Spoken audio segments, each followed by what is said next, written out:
Umar Johnson, the butt plug Sakari, Donald Trump invading Washington, D.C. And I'll also give you the story of the FBI coming to a sister's house tonight in the Israelite School of UPK. Clap it up one more time. We're getting ready to rock it out. 1 second. Let me fix this. This thing right here is a little low. Good to go, Akim. I'll take all of your questions. Uno momento. Mi nombre es General MAHAYAMAN, servicio a placer de la General Johanna. Gracias por unirte esta noche. Nosotros somos la Escuela Israelita de Conocimiento Práctico Universal. Comenzamos en 1 Oeste Calle 125, Harlem, Nueva York. Desde 1969, debajo del mando General Johanna. Carnales, esta es la verdad. Si tú eres hombres, hispanos, negros, o indio nativo, tú eres Israel, el pueblo elegido de Dios. Tu madre y tu padre dicen que somos un culto y mantienen su iglesia sin culpa, pero su iglesia es culpable de todo lo que nos están pasando. ¡Órale! Gracias, hermanos y hermanas. Bienvenido. Haz tus preguntas. We ready to rock, Ephraim? Yes, sir. Quick shout out to the zones joining us. We got Milwaukee in the building. Let me see Milwaukee, man. Give Milwaukee a hand. Clap it up for Milwaukee. Good to see you, Milwaukee. And I see you, Pittsburgh. Pittsburgh in the house with us, getting it on. I see you, Pittsburgh. The water to see you, brother. Gracias. And who else do we have? Harlem, New York. Jerusalem. Give Harlem a hand. I see you, Akim. Well done. Well done. Bien hecho. Bien hecho. Let's get it on, Akim. I'm ready to rock. I'll get your questions first, and then we'll get into the topics, all right? Yes, sir. Question in the chat from Officer MILWAUKEE. Along with Christ, can I get a breakdown on John 1 and 5, specifically darkness comprehended it not? Ephraim, I cannot hear you well. Sir, let me see if I can work on that real quick. Sir, is that better? A little better, a little bit, not a lot, but a little better. Go ahead. Question in the chat. Shalom, Lord of Christ. Could I get a breakdown on John 1 and 5, specifically darkness comprehended it not? Not sure what it means. No problem. Oh, gracias. Dark, you say, Ephraim, you way in the back. That's the best you can do? Let me see if I can work on that for you, sir. The wireless. Check the wireless. Check the wireless. Sorry, is that better? Yes, let me over that simple syrup real fast. And that thing. Sir, is that better? Can you hear me now? No, I didn't hear any change at all, but I can hear you. But it's just it's in the background. But let's get it on. You said you wanted, the officer MILWAUKEE, he wanted a breakdown on John 1 and 5, and the light shineth in the darkness. Is that right? Sir, and he said specifically the darkness comprehended it not. Oh, perfect, perfect. All right, let's go ahead and break it down for him. John chapter 1 and verse 5. And the light shineth in darkness, and the darkness comprehended it not. Let me get one more verse above it, all right? John chapter 1 and verse 4. In him was light, and the light was the light of men. This is a precept speaking about our King Jesus Christ. Also, do me a favor, Rock. See if someone from Washington, D.C. will come into the class tonight to talk firsthand about the experiences of blacks and Hispanics in Washington, D.C. this week. See if Captain Mashak wants to come on, or one of the brothers down there under him would like to come on the screen tonight and give everyone a firsthand account of what it's like to be invaded by the people who you help every day. In Washington, D.C., brother, the people, the police and the ATF and the FBI and the military are in there to hurt a people that are the bedrock of America, are the people helping them every day. Blacks and Hispanics in Washington, D.C. are the pillars of that community and have been since the 50s. Since the 50s, black people came down to Washington, D.C. during the civil rights movement. They came down to D.C. because of the protests in Washington, led there by Martin Luther King. Martin Luther King led those black people down to Washington, D.C. They came from Mississippi. They came from Alabama. They came from Tennessee. They came from Georgia, and they walked on foot, taking breaks where they needed to, and they made it to Washington, D.C. on foot. And after the March on Washington, they stayed. They stayed there. And from that time on, they're the people that built that city, that built the sports stadiums and built the vast infrastructure that the federal government uses to take over the world. Those black people that you are terrorizing in Washington, D.C., those are the pillars of that community. Well, that's how they treat you, Akim. That's how they treat you, brothers and sisters. Well, let me tell you, Jesus Christ, a long time ago, he came into this world and he was the light of the world. Meaning what? If you follow Jesus Christ, you wouldn't live in darkness. The FBI came to the sister's home today thinking that she would go out and harm Donald Trump, that she would harm the supporters of Donald Trump, when she would never do anything like that. She would never harm anyone. Why? Because she believes in Jesus Christ. And she knows that he is the light of the world.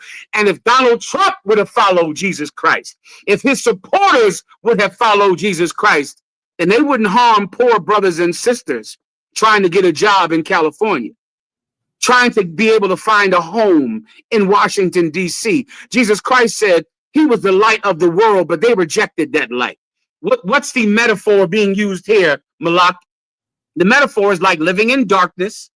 So you can't see, you don't know where to go, you don't know what to do. You're groping and trying to feel around to see what to do because you live in darkness. So people that live in darkness make mistakes. They make mistakes.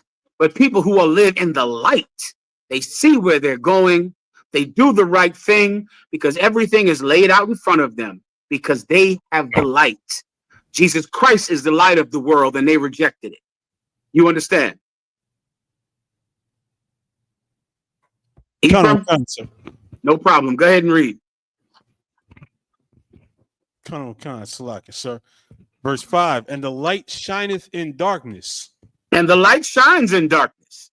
This world, brother, we live in darkness. Donald Trump is making it extremely clear that this world lives in darkness. Show me some of the images of Washington, D.C. up. And someone else call up down to D.C. and see if I can get someone to come on tonight. All right? Yes, sir. DC is in darkness, brother. In darkness. Imagine living in DC where you're struggling to survive. Do you know how much gentrification has happened in Washington, DC? Black people can barely live in that city. There's so few black people still left in Washington, DC because they cannot afford to live there because of gentrification. The few people living there are working in hotels and government buildings and trying to eke out an existence in that city where the rent is about $3,000 a month. And now there's a tank coming down their block to harass them and terrorize them simply because they're too poor to have a place to live. That's darkness. We're living in darkness. And when you live in darkness, what happens? Because you don't know what to do, you get involved in crime. You get involved in drug addiction. You get involved in illicit activity, sexual misconduct. Umar Johnson lives in darkness. The Sakari lives in darkness. Let me show you what it's like to live in D.C. Go ahead and play this, brother.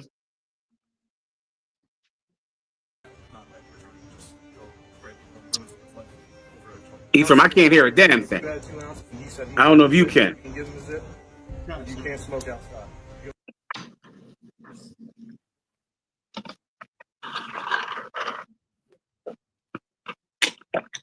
So I'm going to pull up a different file on that. No problem. I can just break it down.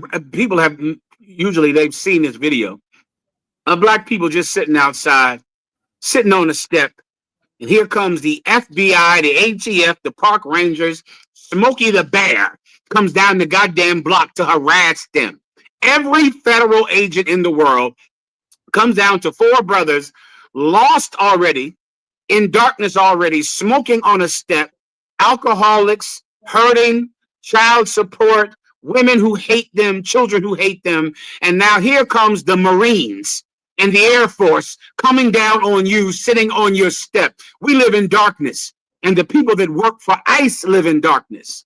So with this type of pain and oppression, you make mistakes. You turn to drugs and alcohol. That's living in darkness. You turn to sin and crime. That's living in darkness. That's the reason that these bastards even join ICE, because they have bills and child support, and they're racked with drug problems. You're going to see it in a minute. These ICE agents, their alcoholism is going to come on the news. Their drug addiction. You don't think these ICE agents in masks smoke crystal meth? You don't think they snort cocaine? You don't think they beat their wives? They do. And in 10 seconds, it's going to be on the news. They're wearing masks because they don't want you to know. That's Jim McGillicuddy, who has 3 domestic violence cases. And he beats his wife and he snorts cocaine, and that's why they wear a mask. But soon you're going to see that the ICE agents live in darkness. The poor brothers in Washington, D.C., they live in darkness. Jesus Christ came into this world to be a light in the darkness. So that now you can know what to do, know where to go, know how to raise your family, know how to conduct yourselves every day. I'm coming right with you. Who's that? Kazak Ahmad out of Washington, D.C. Give him a hand. He's an outstanding soldier in the Israelite school, UPK. This is right here. This is an outstanding pillar in this school, Kazak Ahmad. He's an impressive young officer. Well done, warrior. Well done. Bien dicho. Well done. Stand by. I'm going to break this scripture down and you can tell us about Washington, D.C. Just stay on with us, all right? Do you have time? Come, sir. Also, I need Captain Tazaryak whenever he's ready to break down some other stories he told me about this week. Let me do this precept, Doc, and then I'll come on and get down with you, all right? Go ahead, go ahead, Ephraim. Yes, sir. And the light shineth in darkness. And the light shines in darkness. Although we live in an evil world, we don't have to be evil. The light shines in darkness. So many of you are products of your environment. That's why you ICE agents signed up for that job. Donald Trump has given a $50,000 bonus to whoever will sign up to be an ICE agent. And people are flooding to become ICE agents. Why? Are you surprised? They get a $50,000 bonus to wear a mask and beat up somebody's grandmother. Who wouldn't sign up? You're in a mask. You get to beat up grandmothers all day. ICE agents aren't in any danger. How are they in danger? They're beating up grandmothers. It's like a job where you can just be a predator and beat up people all day and face no danger.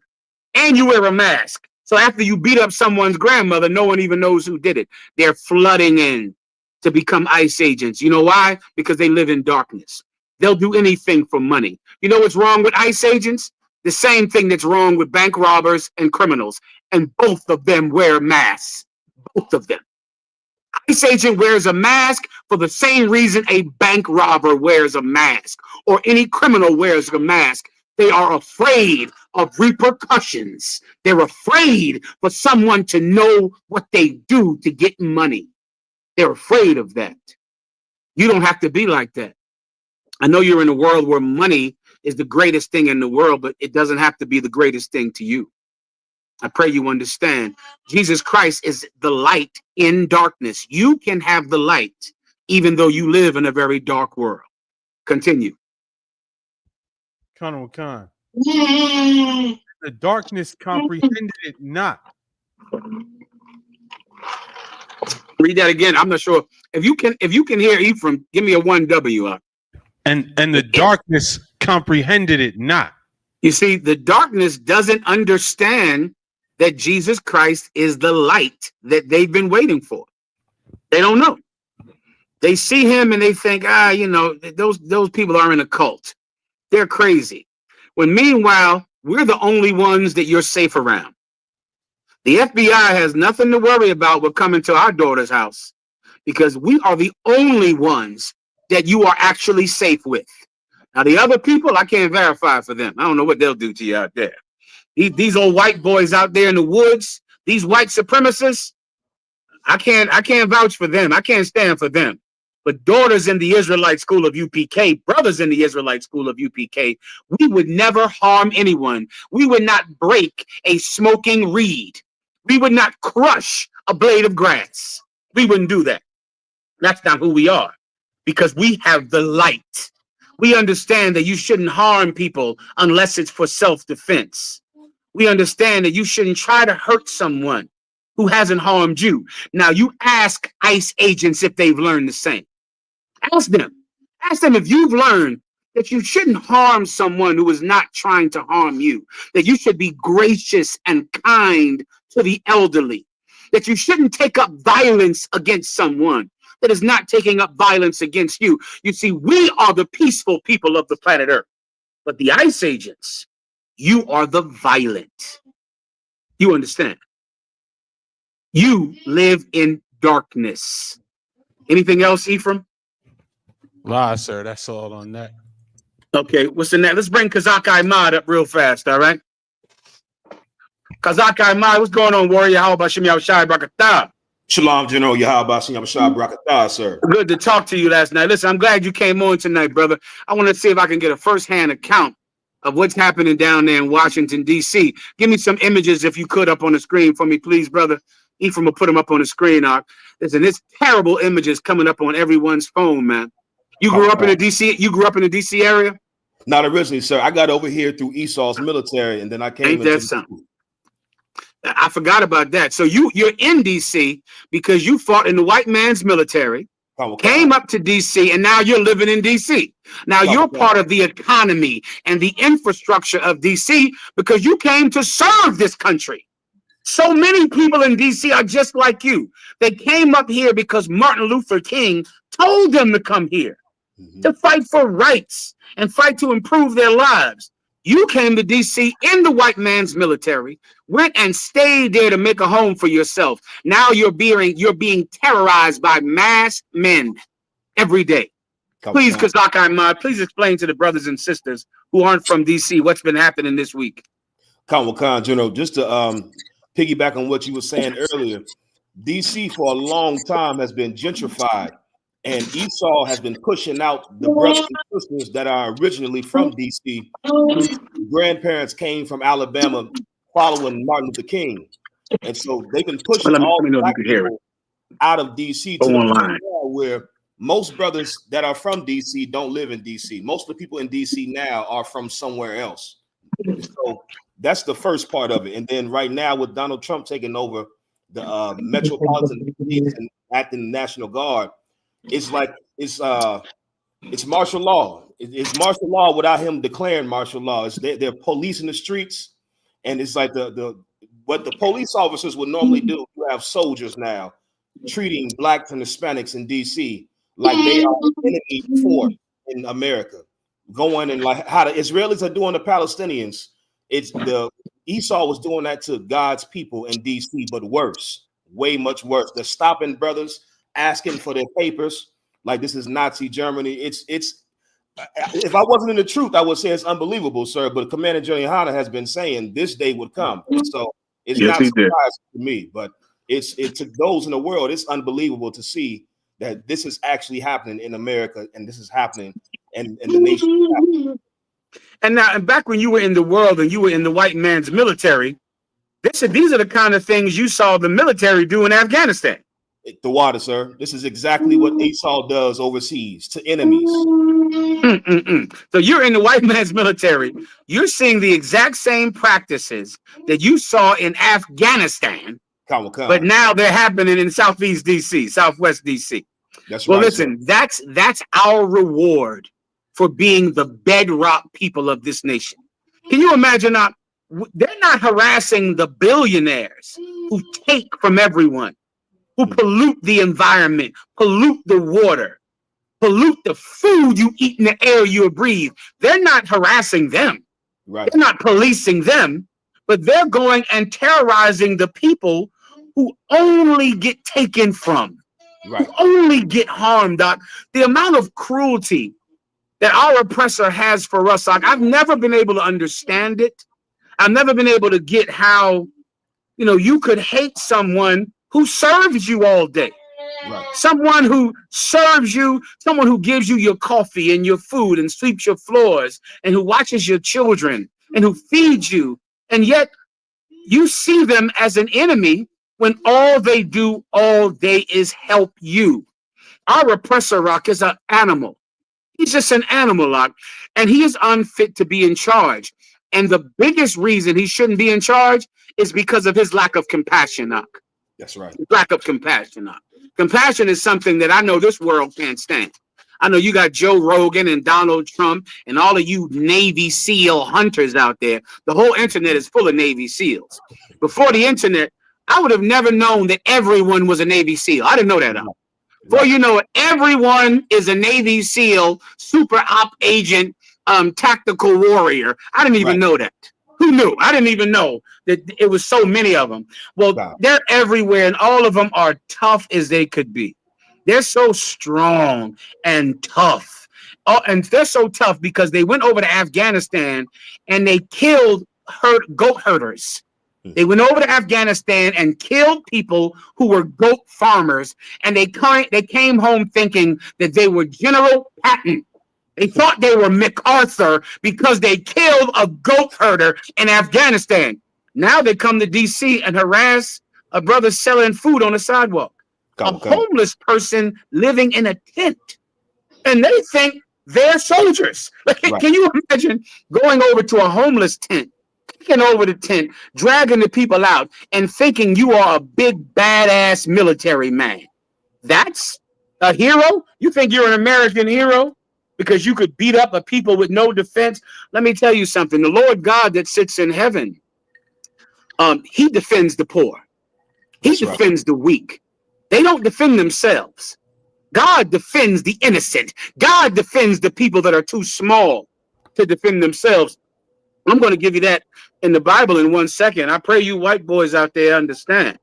You think you have nothing to fear from the Israelite school of UPK or blacks and Hispanics? Totally. You don't have to fear us, but you should absolutely be in fear of our God. That's right. You should absolutely be afraid of him. And if you were afraid of him, you would save your life. You would. Because Dr. Ahmad, what else do you want to say about DC? Break it down. If I made you just touched on it. The part that a lot of people don't understand is that homeless population that's in DC. DC is very particular in that a lot of veterans that served in Esau's military, they choose to come to DC to be homeless. And it's almost like it's like a FU to the system. Look what you did to me. And look what you like. You will see a lot of the majority of the homeless population in DC are veterans. A lot of them are Vietnam veterans, the Korean War veterans, Operation Iraqi Freedom and the Gulf War. Most of those brothers that are being pushed out of these tents throughout DC served Esau just like the soldiers that are right there. And they served valiantly and bravely and courageously for a dishonorable beast, just to be treated like trash after their service. And so what you said, General, is so heavy. Like, these are the people that you would think that Esau would look upon and say, you know what? We sent them over there to fight our wars for nothing. We sent them over there to come back with no limbs, and they lost their wives, they lost their sanity, they lost everything. You would think that, okay, we can have some compassion for the very men that served us, that went and protected us, and protected our right to be racist and fly this stinking flag. But General Esau, he has no regard for the old, the young, or anybody, sir. So like it. Let me tell you, so many people know now that it was a mistake to make Donald Trump president. I don't think you know how far it goes. Our oppressor should not rule the world anymore. That's right. He can't be in charge anymore. And you and I can do our part to make new leaders of the planet Earth. And that's the only way that the poor will ever receive justice. That's right. The people in charge of the world right now are simply too cruel to be trusted with power. They're just too cruel. And we've been saying this since 1969. Commanding General Yohana has taught this, but no one has seen it because they are in darkness. That's right. They're in darkness, and because of that, they haven't seen what we're saying is true. Right. But now it's going to be impossible to avoid, impossible not to see. Did you want to say anything else, Kazak? If I may, General, too, I just Please. For those that don't know, if you are in DC, in the DC, the DMV, the DC, Maryland, Virginia area, we've been coming out. Commander Johanna has been coming out in DC for as long as I can remember. Before I've been in the truth. You understand? And this is exactly these prophecies that the general is bringing out tonight. This is the same thing that they have been saying for years. And a lot of you Uncle Tom Negroes in DC, you turned your nose up at the UPK on 7th and H in Chinatown. You turned your nose up and you spit and you mocked and you tried to kill Commander General Yohana and the ISUPK, especially when Barack Obama got elected, because you didn't believe that what these men of God were saying was true. And now that I'm in the truth, General, and I'm seeing this come to fruition, it's sad, but it's like, what a better time to be in the, what a greater time to be in the truth, General. Salaki. Listen, este es día glorioso. Este es día glorioso. This is a glorious day, brother. That's right. This is a glorious day. Everything that we said is now coming to pass, and we're prepared for it. That's right. We understand it. We have men and women that love each other enough to make it through the dark times. What I would advise everyone in the Washington, D.C. area, go online and find the Israelite School of UPK in Washington, D.C. Find out where we teach at. Find out where our classes are. Where our classes at in Washington, D.C. You want the address, General? Please. Kanawakan, 3807 Allison Street, Brentwood, 3807 Allison Street. Go ahead. Brentwood, Maryland, sir. Brentwood, Maryland. Say it one more time, please. Kanawakan, sir. 3807 Allison Street, Brentwood, Maryland. And what can they subscribe to online? ISUPK what? ISUPK Washington, D.C. on Facebook, Twitter, Instagram, YouTube, all the social media platforms, ISUPK Washington, D.C. You find us in D.C. You don't have to be alone, huh? That's right. You don't have to be alone. We're not. We'll do this we'll do this by ourselves. That's right. We'll do this by ourselves. We'll do it. And we'll make it through this, Sock. And listen, and smoke won't touch our clothing. That's right. Smoke won't touch our clothing at the end of this. It'll be fine. It'll be fine. Estamos bien. That's right. We'll be fine. No big problem. Let me show you the FBI at the door today. Let me show you. Put the FBI up there that came to the house today. Let me show you this, Kazak. 1 second. It's not time for my topic, but I'll just show you a second real fast. These FBI agents, they don't make FBI agents the way they used to. Back when they used to follow me out, they used to be clean cut. Look at these bastards came here today. Look at these cats right here. These cats look like a biker gang, or I don't know, whatever this type of white man is. This is a type of white man that's everywhere now. What am I looking at here, Kazak? This is whatever. Rewind to the beginning again to see the one with the sunglasses. Rewind so you can right there, right? Freeze him right there. Wait, bring him back up right there. What is this type of white man? Because he's everywhere. He don't shave. What happened to shaving up? Right. When the FBI first started following me back in the day, they had suits and ties on, man. And listen, even when they had a like a regular shirt, they would tuck in a t-shirt. They tuck it in the pants and look all proper, clean shaven. What happened to shaving? Right. You white men don't even shave anymore. Look at this devil here coming to the house, man. This bastard doesn't shave. He don't wash at all. Donald Trump has lowered the standards of the FBI. I mean, it's just ridiculous, huh?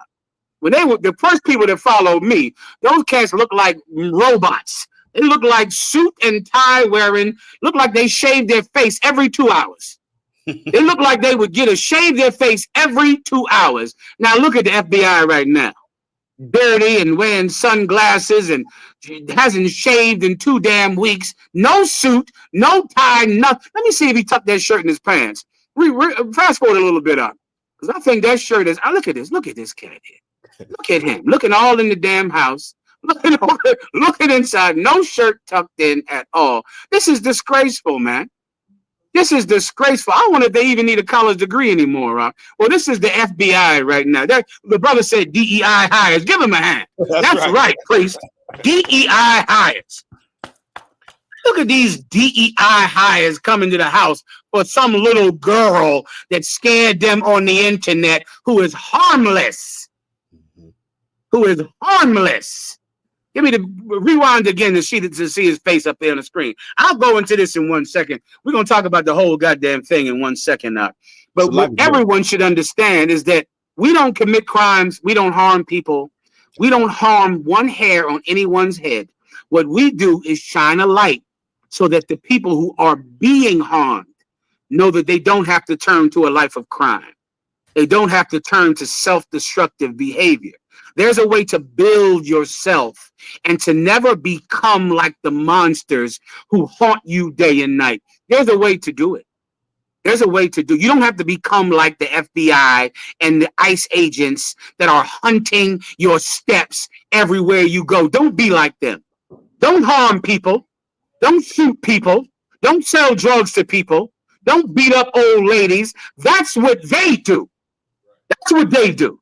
This man here, he beats up old ladies. He harms people. He harasses people. He's violent. We're not violent.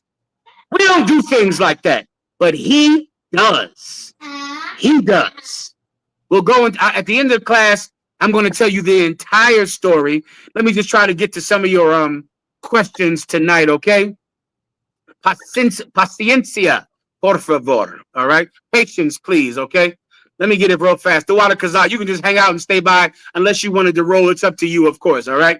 If you have anything you want to say, just sound off and let me know, and you speak whenever you feel like it, all right? If I may, Jonah, real quick on these FBI agents, there's a spot in Lexington Market in Baltimore. It's like Kensington, Allegheny, and Philly. And these devils right here look like they belong in Lexington Market, K&A in Philly. Like, they don't look like FBI agents. They look like meth addicts. Yeah, they meth heads. You think that white man, show his picture. You think he doesn't snort cocaine? I know a white man, he snorts cocaine. He would have been a wonderful customer back in the day. That cat, both of these cats, especially that one with the sunglasses. Oh, you would have bought a new Hellcat with his money. Listen, that one with the sunglasses on, you could have bought a Hellcat with his coke money right there. Him right there. You could have bought a Hellcat. You could have bought one of those new Corvettes brothers were driving, or those Jeep brothers were driving back in the day. He's a coke fiend.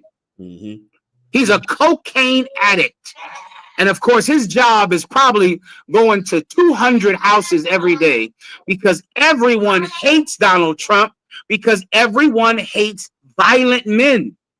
And what he has to know is Donald Trump is violent. Our sisters are not. Donald Trump is violent, but we're not violent. We wouldn't harm Donald Trump, and we wouldn't harm any of his supporters. But Donald Trump will harm us. He will. And his supporters will harm us. The Zaryak has a story about one of his supporters unaliving someone. Unaliving, I think, a homeless man with no legs. And he unalived him. They're violent, not us. And you're going to see it because let me tell you, Donald Trump is going to bring me up full screen. Donald Trump is not going to stop with blacks and Hispanics.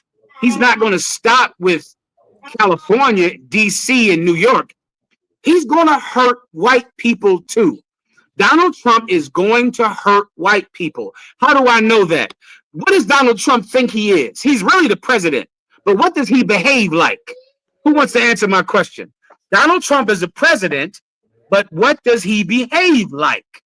Donald Trump behaves like a king. He behaves like a king. And kings do not allow anyone to have the right to defend themselves. America used to have a king. His name was King George. And King George oppressed white people in America. King George oppressed George Washington, Thomas Jefferson, Benjamin Franklin. You see, when America had a king before, he didn't harm only black people. He didn't just harm the North American Indian. He harmed white people. He harmed the rich ruling class of America. That's why the rich ruling class of America had a revolution against King George. You white people out there, I know you love to see Donald Trump beating up black people and beating up Hispanic grandmothers, but he's going to beat you up too, just like King George did, just like your last king did. Donald Trump is going to hurt white people. Donald Trump is going to take your guns from you. Do you believe me? Am I making this up? You see, you love Donald Trump to be your king because you're too ignorant to know what happened the last time you had a king. The last time you had a king, he oppressed the colonies. He oppressed America. White men got so mad they had the American Revolution. Well, Donald Trump is going to hurt white people too. Give me what Donald Trump said when he was first president. Give me that.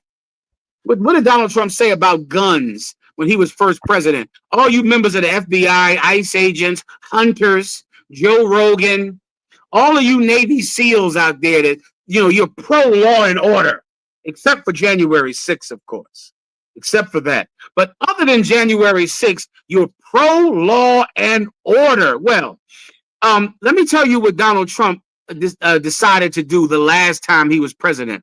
The last time Donald Trump was president, there were school shootings. And when there were school shootings, Donald Trump said, let's take everyone's guns. Well, let me tell you, white man, there's going to be more school shooters. And white people are going to be the school shooters. White people are going to be the mass unalivers of a lot of people. And when that happens again, Donald Trump is going to use an executive order to go into your house and take your most precious possession, your gun, your AR-15. You love that AR-15 more than you love your wife. You never touch your wife. Your wife can't get a kiss. God forbid you put that soft penis in your wife. You can't even get hard because it's not hurting someone. You're not killing someone. You don't touch your wife, but you touch that AR-15 every day. You take it apart, put it back together, oil it, touch it, rub it. That AR-15 is your wife. That's your wife, white man. Well, Donald Trump is going to take your AR-15 from you. It's going to happen. Just sit and laugh at us being oppressed in Washington, D.C. Laugh at the Hispanics being harassed and terrorized in California. Donald Trump is going to come to your house, white man, and he's going to take your gun from you. And then you're going to understand that you should not have wanted a king. You should not have wanted it. Do you have it, Ephraim? Yes, sir. On the category, you spoke about this, President, gun violence restraining orders. They're called. California actually has a version of this. And I think you, in your meeting with governors earlier this week, individually and as a group, we spoke about states taking steps. But the focus is to literally give families and give local law enforcement additional tools if an individual is reported to be a potential danger to themselves or others. Allow due process, so no one's rights are trampled, but the ability to go to court, obtain an order, and then collect not only the firearms, but any weapons in the possession Or of that might individual. take the firearms first and then go to court, because that's another system. Because a lot of times, by the time you go to court, it takes so long to go to court to get the due process procedures. I like taking the guns early, like in this crazy man's case that just took place in Florida. He had a lot of firearms. They stole everything. To go to court would have taken a long time. So you could do exactly what you're saying, but take the guns first, go through due process second. Hey there. Did you hear that? Kazak Ahmad, did you hear that? Be sure to subscribe to stay up to date on all of the day's biggest. Kazak Ahmad, did you hear what he just said? I remember you showed me this video like last year, and I could not believe, because he said it, and I said, you sure it was Donald Trump that said that? He said, I got the video, and he said, let me tell you, those white conservatives, they love seeing Donald Trump harass black people. They love seeing Donald Trump harass Hispanics. What they don't know is Donald Trump doesn't believe in courts. He doesn't believe in due process, but white people are so arrogant, they think it will never happen to them. You forget about the last time America had a king. The last time America had a king, white people had a revolution. They had a revolution. They had to go to war and fight to get rid of that king. He's not going to stop with blacks and Hispanics. Do you think that's all the power he wants? The power over the ghetto? You think that's all he wants? He wants to own you out there in Oklahoma. in Mississippi, in Tennessee, in the woods of Pennsylvania. He wants to own you as well. And he doesn't want to go to court. You hear what he said? Well, when you go to the judge, that takes too long to go to a judge. I'm King Trump. Take their guns now. Take them now. Go to court later. Go to court later. Oh, when this day comes, and this day is going to come. When it comes, you know what white people are going to do? Guess what? Because they're not going to march. Lie, sir. When Donald Trump comes to take these guns from white people in America, they're not going to march. You know what they're not going to do? They're not going to church. You know that, Kazak Iman? Sir. You understand? That you right now, you're afraid of the FBI came to the house of a 16-year-old girl today over a tweet that she made. This girl is 16 years old. They came to her house. Ooh, FBI, listen carefully. When Donald Trump takes these guns from these white boys, from these Navy SEALs, from these tough guys, from these UFC fighters, when Donald Trump comes to take their guns, they're not going to tweet. Right. They're not going to pray. They're not going to let Jesus take the wheel. They're going to do what they did the last time someone tried to take their guns. They're going to do it again, FBI. I'm just giving you a heads up and a warning out of kindness. Out of kindness. All right. Anything else? Kazak, let me go on to the next story, unless you wanted to say something else, Kazak. I'm too loud, General. I'm gonna stay up here, sir, and just chill in the back. I appreciate you, Warrior. All right, Ephraim, are you there? Con. We got a question in the room, sir. I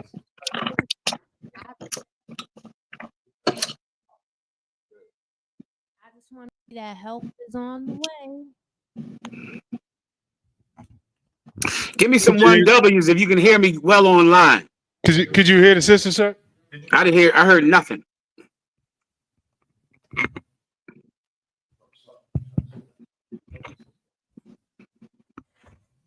Can I see her as well, Ephraim? Con, sir. I see Captain Tazariak, but I don't see the sister.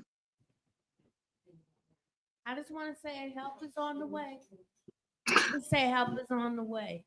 Help, the sister said help is on the way. Give me that in Spanish. That's a good one. What's help? Ayuda? What's help is on the way in Spanish? Let me ask her, what is help is on the way in Spanish? Help is on the way. La ayuda está en él. Help is on the way. That's not the way. Help is on the way. Let's get that again. Help is on the way in Spanish. So like in Spanish, you would say, La ayuda está en camino. La ayuda está en camino. La ayuda está en camino. Clap it up for the sister. Well said. Go ahead, Doc. We got the Simeonite brother in the room. I'm sorry, Simeon. Break it down for me.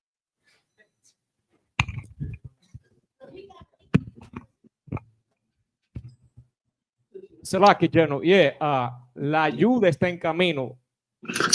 La ayuda, what? La ayuda está en camino. La ayuda está el camino. Salakia, en. Ian, Salakia. Ian, la ayuda está en comido. Comido? Camino. Camino. La ayuda está en camino. La ayuda está en camino. La ayuda está en camino, correct? Gracias. All right. The water, well said. Give the sister a hand. La ayuda está en camino. Well said, sister. Damn right. Go ahead, Warrior. Anything else? So we have Colleen joining us, and they have a question. Let me see Colleen, Texas. Man, I see you, Colleen. You getting it on out there. Colleen, before I forget again, give me a call after the class, all right? The water, Colleen, what do you have? What do you want to say? Khan, sir. We have I have a question, sir, but we have a few questions actually. Please. I'm gonna let the trooper go first. Go ahead. Go ahead, trooper. The water, sir.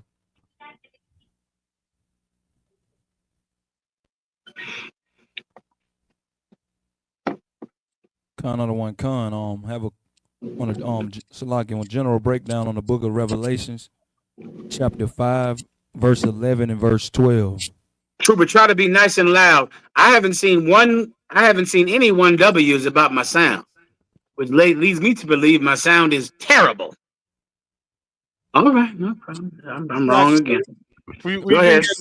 been getting a lot of 1Ws. All right, no problem. Okay, go ahead, Trooper. What was your question? Con on one con. Verse All right, you book can of stop the Revelations, 1Ws now. chapter Go ahead. 5, Salaki. Revelations 5 and what? 11, I don't want. Revelations 5 and 11. You got it. Salaki, I don't want it to sound better. If you could just speak up, that might help me. The book of Revelations, chapter 5, verse 11. Mm-hmm. And beheld, and I've heard the voice of many angels round about the throne and the beast and the elders, and the number of them was 10,000 times 10,000 and the thousands of thousands. Verse 12. Let me just tell you what we're talking about here. This is what the Bible calls the host of heaven. The name host is like army, right? So this is a Bible scripture describing what John saw when John saw the armies in heaven. Now remember, John is imprisoned by the Romans because they thought that John was an enemy to the state. Now an enemy to the state is a 16-year-old girl. She's an enemy to the state now. They came to her house today, a trooper. Back then, John the Revelator, John who wrote the book of Revelations, he was considered an enemy to the state, and he was poor. He was suffering, and his men and brothers were being killed, and they were harmless, innocent men who wouldn't harm anyone. He was in prison, and he had a vision, and in this vision, he saw God's army, and they were how many? Con on one con. 10,000 times 10,000 and thousands of thousands. Now, trooper, this is what I need you to do for me. This brother is locked up in jail, and he's seeing this army. Why is he seeing it? Why is God showing him God's army? Why is he seeing it, trooper?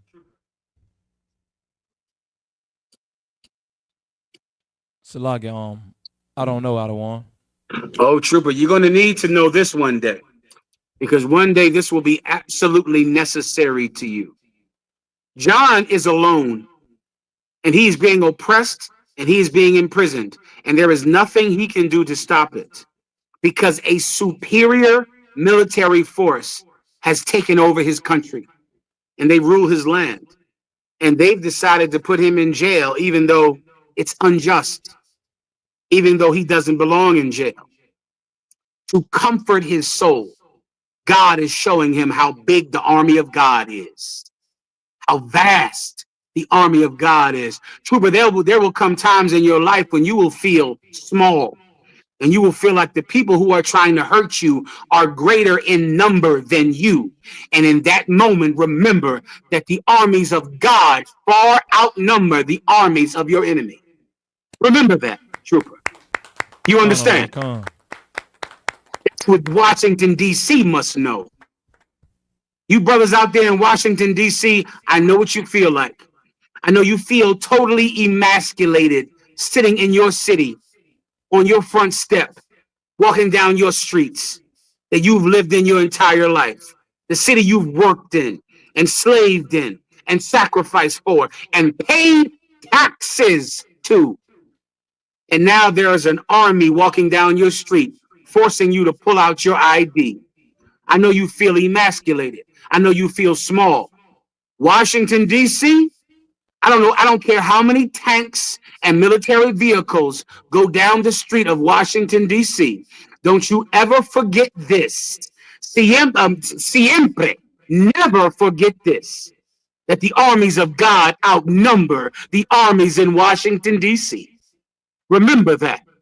That knowledge forces you to calm yourself and to never do something irrational, or to never do something that is outside of what God wants you to do, because I don't feel afraid. I don't feel like these people can do anything to me because I know that my army is greater than theirs. You understand, Trooper? Con out of one con, sir. Please continue.